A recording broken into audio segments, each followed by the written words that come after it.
Georgia. Welcome to your weather on North Georgia Television. We hope you're having a blessed and beautiful day. Woke up to very sunny skies this morning, looking at high temps of 62 after a chilly morning. Lows this afternoon be around 42 degrees. The winds will be light and variable. Around the region today, Calhoun started off at 34. Midday, look for 49 and then up to 60 for the high. And in Chatsworth, 36 this morning. Look for 50 at noontime and then 60. And in Chickamauga, 35 this morning, 49 at midday, and then 61 late this afternoon. In Cohutta, you started off at 34 this morning. Lunchtime temps should be around 48 degrees and then 59 for your high. And in Dalton, 35 this morning, 49 noontime, and 61 this afternoon. Fairmount, 37 this morning, 51 midday, and 60 for your high.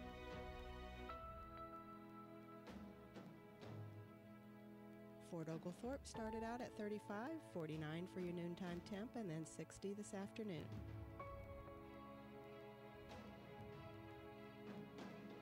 And Lafayette, 35 this morning, 49 at midday, and 60 for your high as well. Ringgold started out at 35 this morning, 49 at midday, and then 60 and sunny skies. Your weather forecast for the 7 days ahead. Thursday, we're looking at a high of 59 and a low overnight of 37. Rain showers early with mostly cloudy conditions later in the day. Winds west-northwest at 5 to 10. Chance of rain 50%. And tomorrow night, mostly clear skies. Then on Friday, we'll have mostly sunny skies, a high of 63, overnight low of 37. Winds northwest at 5 to 10 again, clear overnight. Winds north-northwest at 5 to 10 miles per hour. On Saturday, high of 64, low of 39 overnight, mostly sunny skies. Partly cloudy Saturday night. Sunday, looking at a high of 69. Sunshine and clouds mixed. Winds south-southeast at 5 to 10. Showers early in the evening on Sunday night, lows of 49. On Monday, we're looking at a high of 69. Considerable cloudiness with occasional rain. Chance of rain 50%. That's your weather forecast. We hope you have a blessed and beautiful day. And here are the obituaries.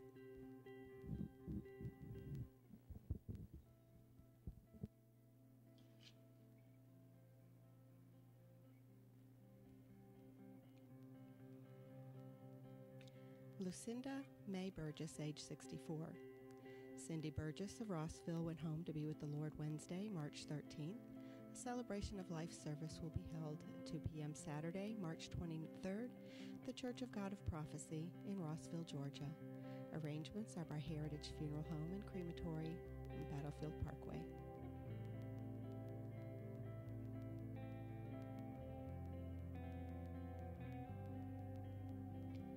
Beverly Lynn Hughes, age 60. Beverly Hughes of Ringgold went home to be with the Lord on Friday, March 15th. A memorial service celebrating the life of Beverly Lynn Hughes will take place at Heritage Funeral Home, Battlefield Parkway on Wednesday, March 20th at 4 p.m. The family will receive friends Wednesday, 2 to 4 p.m. at the funeral home. In lieu of flowers, memorial contributions may be made to the American Cancer Society. Mrs. Shirley Elaine Calhoun Wynn, age 67. Shirley Wynn of Dalton passed away on Saturday, March 16th. The family will receive friends and have a time of prayer on Thursday, March 21st, between 11 a.m. and 4 p.m. at the Willis Funeral Home in Dalton.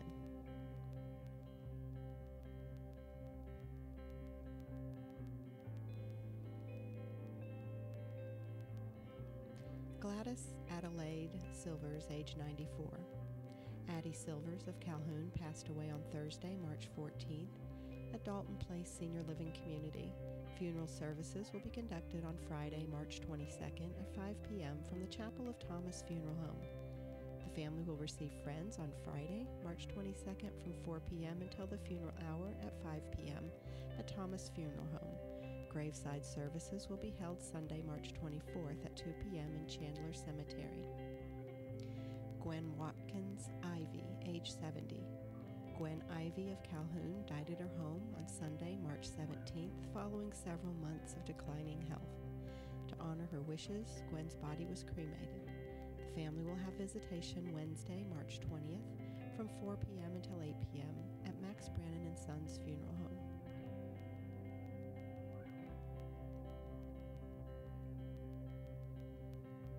Reverend Douglas Glenn Cavan, age 76. Glenn Cavan of Ringgold went home to be with the Lord on Sunday, March 17th. Glenn was a well-known minister of the gospel and pastored many churches. A graveside service will be held at 11 a.m. Wednesday in Anderson Memorial Gardens with Dewey Boyd officiating. In lieu of flowers, memorial contributions may be made to Hospice of Chattanooga or Guidestone Mission Dignity. Arrangements are by Heritage Funeral Home. Mrs. Stella May Head, age 77. Stella Head of Chatsworth passed away on March 17th at Advent Health Hospital. Funeral services for Mrs. Head will be held Wednesday, March 20th at 3 p.m. at Mount Carmel Baptist Church with Reverend Jerry Davis officiating. Interment will be in Mount Carmel Cemetery.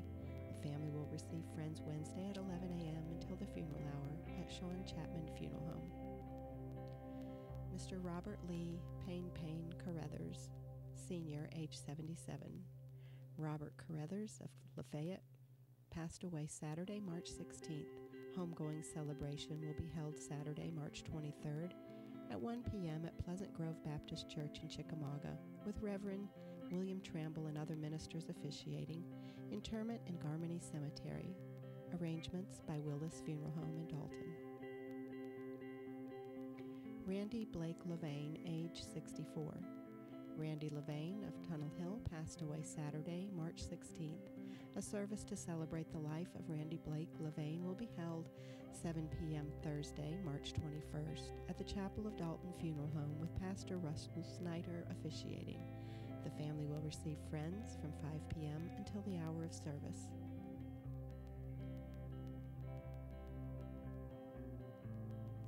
Edna Margaret Burns, age 69. Edna Burns of Dalton passed away Saturday, March 16th.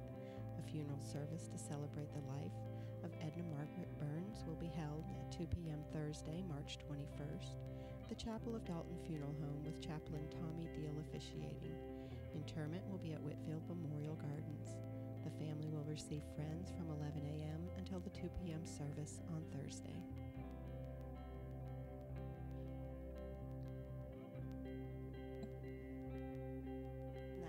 Our obituaries. Stay tuned for the news.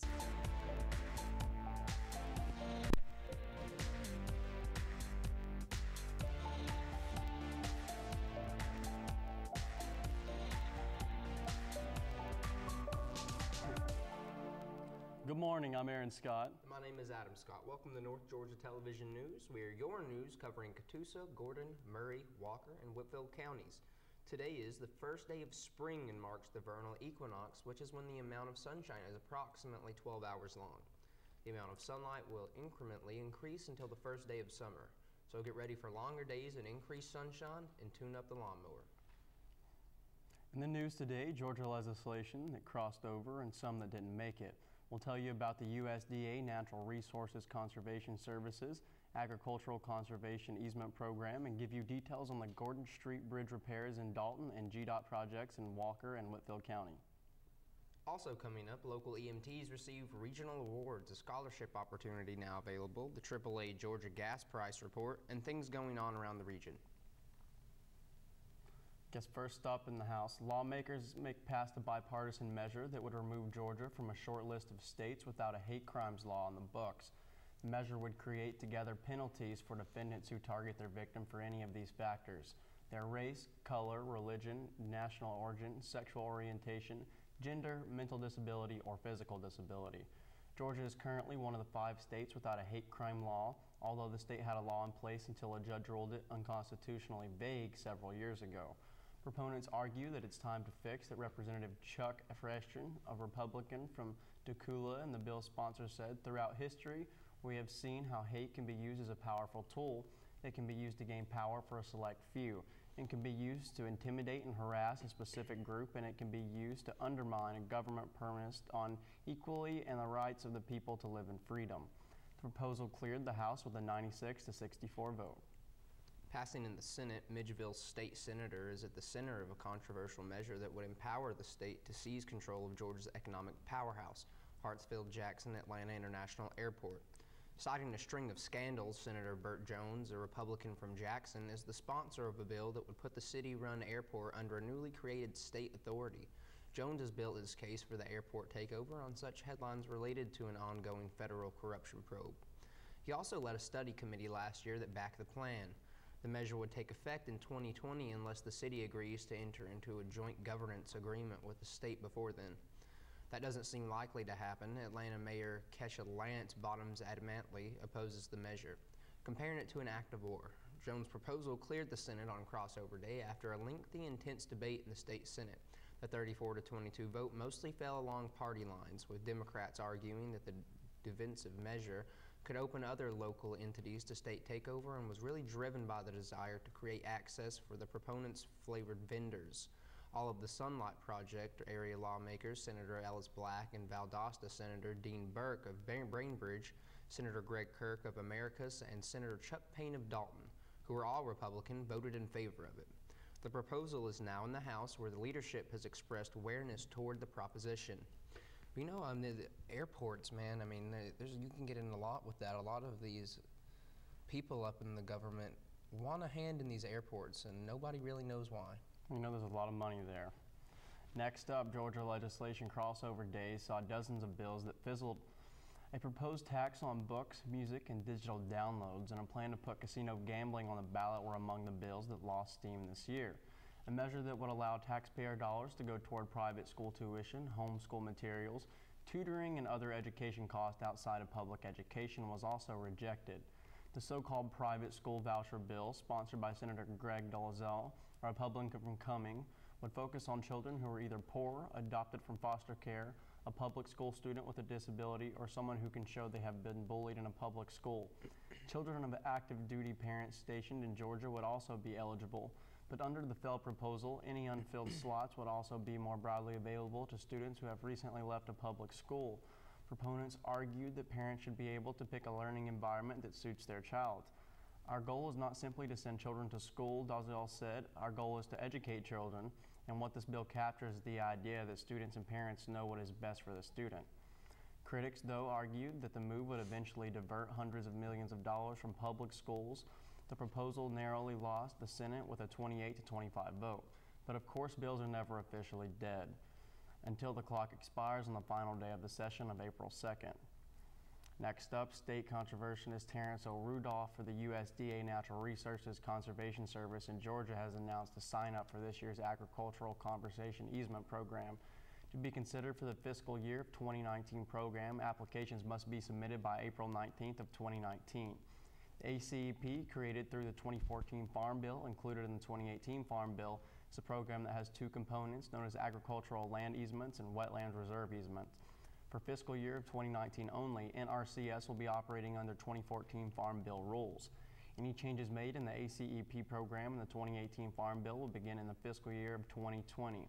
Both the ALE and WRE are unique tools that provides the NRCS the ability to help different types of landowners, according to Rudolph. He said they encourage Indian tribes, state and local governments, non-governmental organizations, and private landowners to contact their local NRCS office to find out how to apply. Approved ACEP ALE easements would prevent productive working lands from being converted to non-agricultural uses and maximize protection of land devoted to food production. Cropland, rangeland, grassland, pasture land, and non-industrial private forest land are eligible. The ACEP WERE applications are accepted directly from producers on eligible lands. These easements will restore and enhance wetlands and improve habitat. Eligible lands include farmed or converted wetlands that can be successfully and cost-efficiently restored. Applications will be rated according to the easement's potential for protecting and enhancing habitat for migratory birds, fish, and other wildlife. Applications must be submitted to the Georgia NRCS by April 19th, 2019 for both the ALE and WRE. You can learn more about ACEP and other Farm Bill programs in Georgia, and conservation program applications are available at your local USDA Service Center and at our programs webpage at ga.nrcs.usda.gov. You know, it's different that we're operating under a new bill. I wonder if that has anything to do with the 120,000 cannabis license they're giving out to citizens of the Georgia. Yeah, and that's really neat. I mean, we're a farm state, and that's just the bottom line. We should have been focused on this a long time ago. And we should, and I personally think that set us back already with, you know, out west and up north, the legalization happening there first. Well, it has. We're very competitive, and we have the ability to be competitive in this area. I mean, we should utilize it, in my opinion. You know, being a cash crop state, that's very important to us. We thank you for tuning in this morning, Northwest Georgia, and we will be right back after this short commercial break. With VidLink, we're taking TV, streaming, and video to the next level with one simple app. Having all the channels in HD is a huge plus. The quality of the picture on each channel is untouched by anything on the market right now. I would highly recommend VidLink to all my friends. One thing I love about VidLink is the restart feature. If I turn on the TV and it's 10 minutes into a show, I just hit that restart button and I get to watch the whole thing. Contact us today to learn how you can get linked. Hi everyone, I'm Judy Elliott. I'm Jane Marie Wilson. And join us for our second season on Southern Sassy. This season, we are going to do a day in the life of a fireman. We learn how to belly dance and ride horses. and wear our wedding dresses. They still fit, by the way. Only in the front. So join us for that and much more this season. Catch us on OptiLink Channel 6 and WDNN Channel 10. Like us on Facebook, because you never know what you're going to find on Southern Sassy. I'm Ron McKinney, pastor of Kinsey Drive Baptist Church in Dalton, Georgia. KDBC has been the birthplace of several Christian organizations. It was the birthplace of Christian Heritage School 30 years ago, and through the Academy of Fine Arts, Labrie Symphonic Orchestra was founded by KDBC members Gene and Betty Lindauer. The ministry of KDBC reaches around the world with the missions of To Every Tribe Ministry, and I was a founding member of North Georgia Fellowship of Christian Athletes in 1992. Majesty is the longest running television program on North Georgia television. For 28 years, we have faithfully proclaimed the doctrines of grace. Kinsey Drive Baptist Church welcomes you to visit at 2626 Kinsey Drive on Sunday morning at 11 a.m. Our website is kinseydrivebaptistchurch.com. To God be all the glory. First Bank of Calhoun and First Bank of Dalton are proud to serve our communities, providing the products you need plus the personal service you expect from your hometown bank. We offer the latest technology, like customized instant-issue debit cards, InstaPay, and more. And with our experienced First Elite bankers, switching to First Bank has never been easier. Stop by and see what sets us apart. First Bank of Calhoun and First Bank of Dalton, your bank for life. Member FDIC.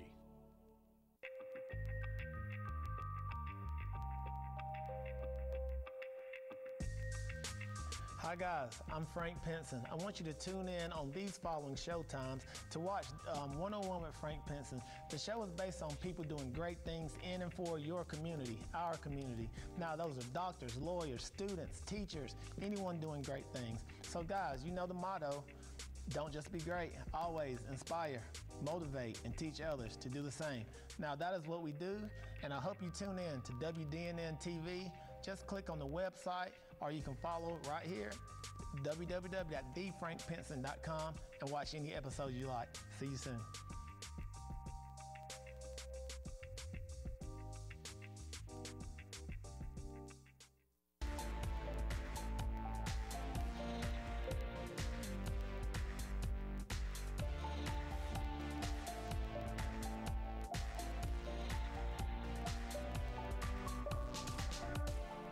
Welcome back, Northwest Georgia.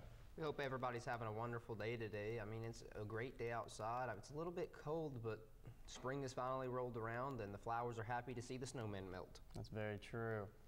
I guess next up here, the Gordon Street Bridge, which connects Hamilton Street to Glenwood Avenue, is closed for the structural repairs and will reopen in last April if all goes according to schedule. According to Dalton Public Work officials, they said the bridge will be closed for up to 30 days for needed repair work. Comanche Construction of Georgia, based in Marietta, will complete the necessary structural repairs, which will help preserve the structural integrity of the bridge for long-range visibility. Drivers should use the Wall Street Bridge or Walnut Avenue Bridge to access downtown Dalton while construction is being done. Next up, a Georgia DOT maintenance crew begins today its work on replacing the obliterated and damaged reflective raised pavement markers on State Route 201 in Whitfield County. Work will proceed daily through Friday from 7:30 a.m. until 5:30 p.m. This safety maintenance operation and the lane closures it necessitates are weather permitting and subject to change.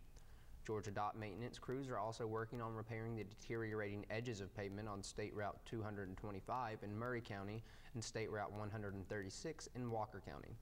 Work will proceed daily through Friday between the hours of 7:30 a.m. and 5:30 p.m. weather permitting. It's, you know, it seems like we've had a bunch of road work lately. I mean, a lot. No, I'm excited about that. Less potholes is always better for me. Yep. Good for the tires. Yeah. Next up, Gordon, Murray, and Whitfield emergency responders received the majority of awards for outstanding service to their committees at the 40th Annual Northwest Georgia Region 1 Emergency Medical Services Council Awards banquet last Thursday. Held at the West Georgia Technical College campus in Waco, Georgia, the annual banquet honors emergency medical service providers and stakeholders from 16 Northwest Georgia counties for excellence in pre-hospital care, education, pioneering, and special achievements. The ceremony for the 40th year celebration began with presentation of Pioneer of Region 1 EMS Awards to original council members Buddy Arty, Larry Ballou, Patty Nethery, Johnny Crabtree, Robert Graham, Robert Gaiman, and Herman Spivey, MD. 7 of the 12 major 2019 1 EMS awards for the 16-county region were presented to EMTs from our 5-county region. The David Lofton Pediatric Call of the Year Award was presented to Jeremy Thompson in RG High 2nd of Advent Health Murray EMS. Ken Bruce of Gordon EMS received the EMS Region 1 Emergency Medical Technician EMT of the Year for his significant contributions to EMS in the community and going far above and beyond the call of duty, either in the direct delivery of patient care or in programs offered to the community. Danny Hall's up next. Memorial Paramedic of the Year recipient was Randy Goodwin of Hamilton EMS in Whitfield County for his uncompromising dedication for quality patient care. Thank you, guys. Hamilton EMS of Whitfield County was awarded Region 1 EMS Service of the Year for maintaining a high performance level and spotless record, as well as making improvements and contributions which benefit the citizens they serve. Dr. Paul Nausur Lifetime Achievement Award went to Larry Ballou, retired from Murray EMS, for giving much of his life's work to the improvement and betterment of the EMS profession, both in the region and statewide. Many council members, loved ones, friends, and associates were on hand to offer support to the award recipients for their achievements and well-deserved recognition. Congratulations to all the award recipients for their outstanding service to their communities. North Georgia Television appreciates your dedication and service to the citizens of Northwest Georgia. Yeah, I mean, it's great to see these guys out here doing well. I mean, especially locally. It is, you know, and that really surprises me. It's a really great thing to hear. It's awesome. Next up, applications are being accepted for the Lola Pardlow Memorial Scholarship, which awards $500 to 2 full-time college students. Scholarships will be applied to the cost of undergraduate tuition, fees, room and board, and other college expenses. Applicants must be enrolled full-time during the academic year in a program leading to a 2- or 4-year degree and have a minimum cumulative GPA of 2.5 on a recent transcript. Applications are available in the counseling offices at Cahola Creek High School, Dalton High School, Northwest Whitfield High School, Phoenix High School, and Southeast Whitfield High School. Lola Pardlow relocated to Dalton from Tingnall in 1950, where she remained until her death in 1998. She was 100 years old. Pardlow was a member of the Mountain Ridge Baptist Church and served on the Mother's Board and Missionary Society. She also worked as a maid and a child care provider, saving enough money to purchase a home on McAfee Street. In 2018, Patricia Bonds Allman, Pardlow's granddaughter, sold the property and with the proceeds of the sale established the Lola Pardlow Memorial Scholarship to pay tribute to the perpetuate her grandmother's legacy of the serving. The scholarship application deadline is Monday, April 15th. The Lola Pardlow Memorial Scholarship is administered by the Whitfield Education Foundation. Contributions from the public are accepted at any time. Gifts should be clearly designated for the scholarship and mailed directly to the Whitfield Education Foundation. Well, bless that woman. Georgia gas prices continued to climb last week. The state average has increased 30 of the past 32 days for a total of 28 cents. During the past week alone, Georgia's gas prices rose on average of 5 cents per gallon. Drivers saw a jump have seen a steady increase at the pump due to the rising demand. Reduced refinery output and lower gasoline supplies, according to Mark Jenkins, spokesman of AAA Auto Club Group. He went on to say that unfortunately the springtime surge may not be quite over yet. These seasonal factors could keep upward pressure on prices at the pump through Memorial Day weekend. Georgia drivers are now paying on average price of $2.42 per gallon for regular unleaded, which is the highest daily average price of 2019. Although Sunday's state average is 23 cents per gallon more than a month ago, it remains 2 cents less than this time last year. The most expensive Georgia City gas price averages were in Brunswick and Hinesville, Fort Stewart at $2.49, and the least expensive were Warner Robins and Albany at $2.35, with Rome just over that at $2.37. The price of oil also reached a new high, 2019, last week, setting a $58.61 per gallon on the NYMEX last Thursday. Crude oil has climbed a total of $12 per barrel this year. The price of crude is now only $2 per barrel less than this time last year. Last March, oil prices peaked at $64.94 per barrel, dragging the daily average price for gasoline in Florida up to $2.64. Ooh, they need to lower these. Yes, they do. Next up, here are some upcoming events we'd like to make you aware of. Today, the following schools have a joint meeting at Southeast Whitfield High School at 11:30 a.m. Antioch Elementary, Cedar Ridge Elementary, Doug App Elementary, Eastside Elementary, Valley Point Elementary, Eastbrook Middle, Valley Point Middle, and Southeast Middle. Park Creek School has a school council meeting at noon. The Artistic Civic Theater Playhouses, the Artistic Civic Theater in Dalton, will present its latest production, the 25th Annual Putnam County Spelling Bee, with performances at 8 p.m. on Wednesday, Friday, and Saturday. Tickets are available by visiting actdalton.org or by clicking the Book Now icon on the ACT's Facebook page. The Gordon County Young Farmers will host a class on beekeeping basics on Thursday at 6:30 p.m. at the AG Center. For info or to RSVP, call 770-519-3619. AARP driver safety class for ages 25 plus, but geared for seniors 50 plus, will be held at the First Baptist Church of Dalton from 9 a.m. to 3:30 p.m. It is designated to help keep you safe on the T road and could reduce your insurance rate. Cost for AARP members is $15. Non-members, $20. Class size is limited to 30. Enroll at the church or call 706-278-2911. The Creative Arts Guild holds its annual Spring for the Arts fashion show and luncheon on Thursday, beginning at 10:30 a.m. at the Farm, 187 South Goose Hill Road in Rocky Face. Tickets are $50 and must be purchased in advance. Proceeds benefit the Guild Arts and Education programs. For more information, call 706-278-0168 or visit the Art Guild's website. Today is the final day for pre-K registration for Dalton Public Schools, Whitfield County Schools, and Area Head Start programs being held at the Matt Gaston Community Center from 7:30 a.m. to 4:30 p.m. Well, I hope you all are having a marvelous Wednesday. I'm Aaron Scott. And I'm Adam Scott. And remember, Dalton, stay classy.